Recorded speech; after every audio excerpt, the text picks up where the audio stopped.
प्रियम bhelpuri house में क्या खिलाने लाई हो तुम आज? चाट पार्टी हो गया, चाट पार्टी। चाट क्या क्या है इसमें देखो। पापड़ी चाट, अरे समोसा उठ ही नहीं चाट। रहा है मेरे से। ये घूम गए। ये है इसका मेनू। अच्छा है। यहाँ की चाट अच्छी होती है। Let's try. इसके पहले तो आप लोग खा चुके हैं।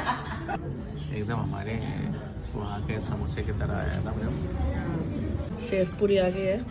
शौविक, शेफ पूरी मेरे को तो पानी पूरी। यम्मी लग रहा है। तुमको तो दही पूरी खाना था शायद। नहीं पानी पूरी।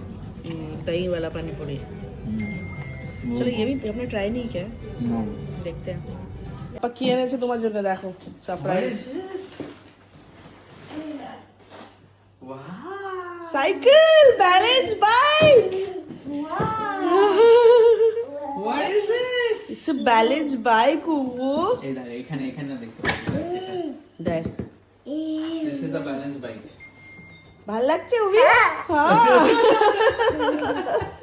তুমি চালাবে তো এটা? এটা চালিয়ে কিন্তু স্কুলে যেতে হবে তোমাকে।